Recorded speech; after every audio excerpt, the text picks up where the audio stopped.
How much can a first-year Airbnb really make? And what separates winners from money pits? If your manager is doing the sit it and forget it plan, you are bleeding cash. This video is made for you. So we'll use fresh 2025 market context, real cost ranges, and proven ramp up tactics that actually are gonna move your numbers. You're gonna get a realistic revenue bands, a cost breakdown, and a ramp up strategy, as well as a step-by-step plan to hit your profitability as fast as possible. So drop your questions in the comments, and if you want a free income projection on your exact address, all you have to do is submit it at our website, staylevelup.com. So there's a 4-week boost and a review flywheel coming up that will change your first year curve. So let's talk about your first year revenue and its reality.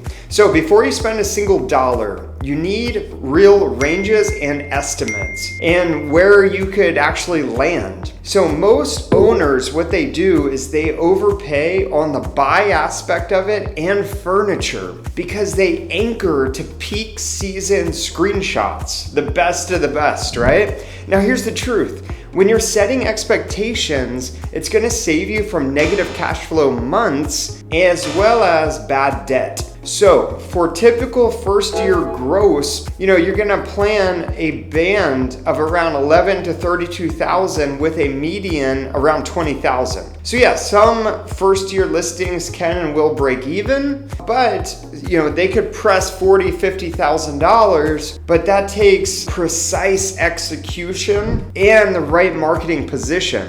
So if your property manager is underperforming, you're likely tracking the bottom half of that actual range. The thing that most people miss is how to place themselves on that curve before they actually launch and get their first guest. You want to start with your market's average daily rate and expected occupancy. This will compute RevPAR, which we'll get into. So if your market average daily rate is, let's say, $180 and your occupancy is $50, that's effectively $90 per available night, or RevPAR. That's our king of all metrics. So you want to multiply that $90 times 365, and you're starting at about $32,850 in gross potential before fees and taxes. Now, new listings sit 5 to 10% lower in occupancy early on, but it highly depends on your first 90-day strategy, which we'll talk about, and I have many videos on. So you want to model the first quarter at a discount and build up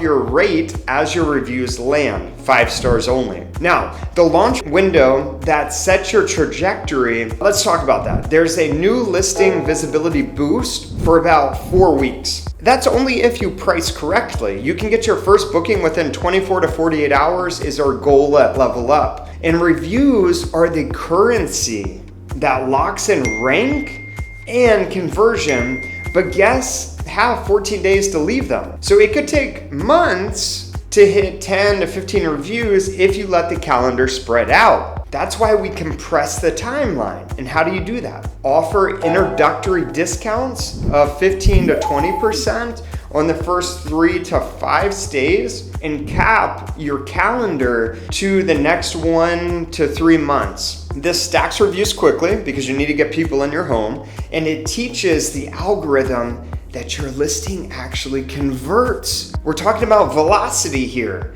And how do Airbnbs of the world make their money? Only when they get bookings. The first 90 days are not about profit. They're about stacking as many 5-star reviews as possible, as fast as possible. So if your property manager resists this, they are protecting their short-term take, not your long-term equity. And once you have momentum, you're gonna raise your price current to the reality. So 2025 is not 2021. Oversupply in many markets has pulled averages down, and 50% is the new normal. So hitting 55% plus is considered good now in some markets, highly dependent on the market. New hosts will sit 5 to 10 points below that, especially at launch. You want to do your budget conservatively. You're going to adjust your average daily rate weekly as reviews land and conversion improves. We do ours daily or every other day. And you want to model your cash flow at 45 to 50% occupancy just for safety. Then lift your floors on your pricing if you use Price Labs as your review count passes 10 and you get that coveted guest favorite badge on Airbnb. Let's talk about pricing and seasonality. So use the intro discounts to protect your long-term average daily rate while speeding up reviews. Expect seasonality swings. The best time to launch a new Airbnb is generally in the off season, and a summer at 8 to 12,000 and a winter at 2 to 4,000 is common in many vacation markets. It also depends on your guest avatar, bedroom count, and amenities. Operationally, we are running a rolling 90-day calendar. We are reviewing average daily rate minimum weekly, preferably every other day. And we want to set seasonal floors and ceiling rules, and we want to use gap fillers or length of stay discounts to bring in as many bookings as possible in those first 90 days. This is really where underperforming managers lose your money. They don't adjust fast enough and they skip gap strategy. So you have all these unbooked days on your calendar. That's costing you money. That's how you should view it. Unbooked days is a deduction to your income. Once you nail these fundamentals, everything else clicks. So here's a quick case insight. So when we take over a listing, we aim to double the occupancy and therefore double the RevPAR and therefore in turn double the income, right? That's our goal compared to the market or comparables. And it's not magic.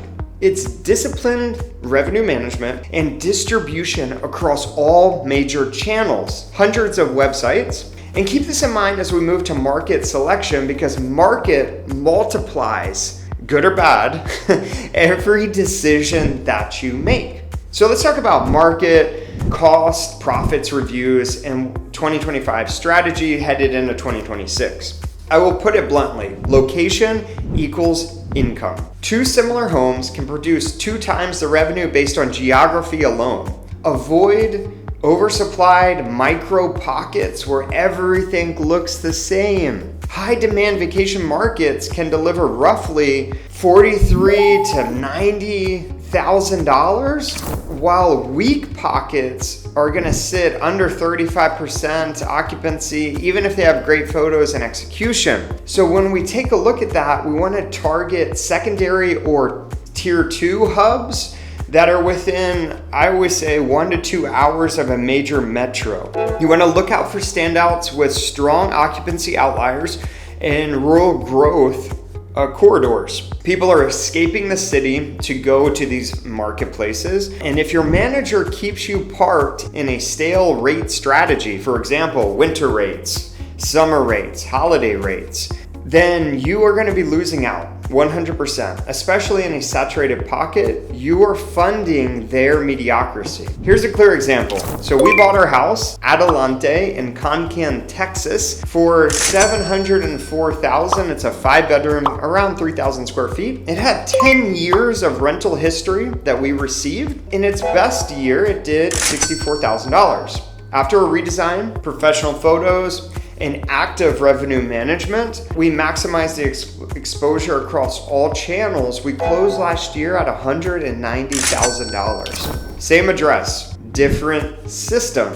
Operations and pricing beat set it and forget it management. If your property manager can't show you a plan to increase RevPAR or revenue per available day, or they have no idea what that metric means beyond the market baseline, you're paying for a decline as inflation rises. So don't under budget your startup. Ultimately, this is a startup business. Every house is. Most hosts miss this by thousands of dollars, and minimum setup is gonna run you $3,000 to $8,000 per room to get furnished, photographed, and guest ready with linen, smart locks, and permits. We say $3,000 a bedroom and $5,000 per common space if you want to maximize it. So if you're purchasing, you've got down payments that commonly sit around $60,000 to $80,000, could be $100,000, $200,000, right? You need to prioritize your mattresses. You need to prioritize your kitchen kits, right? Professional photos and actual staging. And underfunding this process is going to kill your reviews, suppress your velocity, and your average daily rate.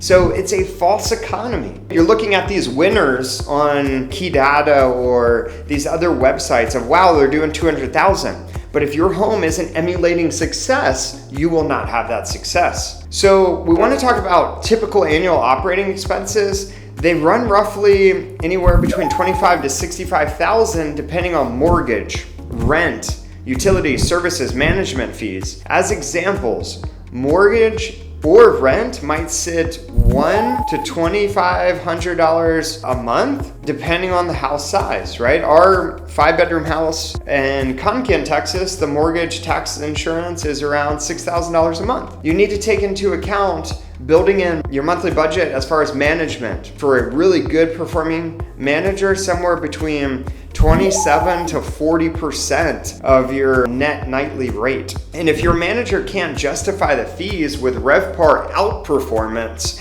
it's time to upgrade. So you shouldn't look at management fees as an expense. You should look at how much more is it going to make you. Example A, Adelante, 64 to 190.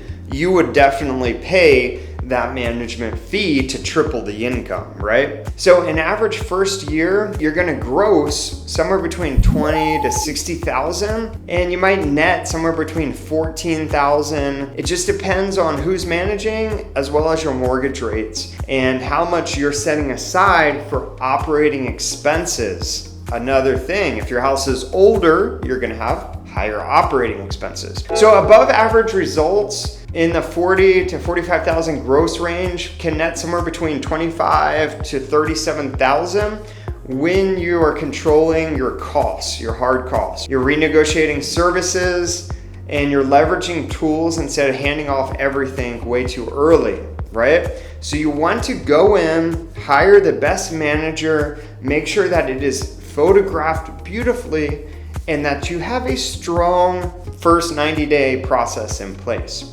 Now, the pricing and seasonality levers. One smart lever that will quadruple winter occupancy without trashing your average daily rate is short lead gap fills at adjusted minimum stays. So what does that mean? You're gonna look at your gaps probably in the middle of the week and give nice length of stay discounts to fill those gaps. Again, any empty day is costing you money, just like an electricity bill. You will run a rolling 90-day calendar, and you're gonna do weekly average daily rate reviews and set seasonal floors as well as ceilings, so you protect your top line and your bottom line while monetizing your shoulder and off season. I will say this 1,000 times, people win or lose in the shoulder or off season. Everyone gets booked during the summer or during the peak season if it's a ski market. But the winners and the losers are determined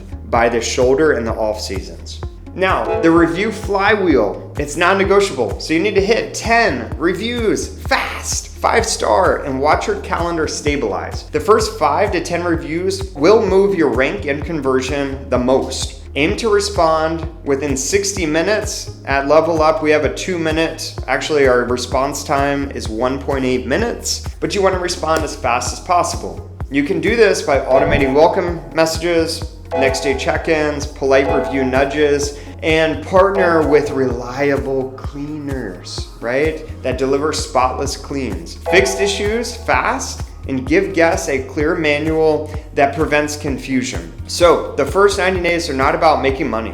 They are about building trust at speed. Now, the 2025 context. Supply is high in many markets. There are over 1 million active listings and national occupancy floats around 50%-ish. That's not doom if you pick your lane and your niche. So opportunity is in secondary and tertiary markets. Design forward stays with great amenities, Business travel corridors or within 1 to 2 hours of a major metro is a really good place to target. And you want to filter deals by regulation. So we know that regulation on occupancy and density can make it not a good deal. So if your current manager doesn't bring you this analysis monthly, that could be why you're stuck. So your first year outcome is driven by timing, disciplined pricing, and ruthless revenue and review strategy, not a manager's brochure. If you want a free income projection on your exact address, all you have to do is go to staylevelup.com and submit it to us. Subscribe for more data-backed playbooks, and then comment your market and your goals.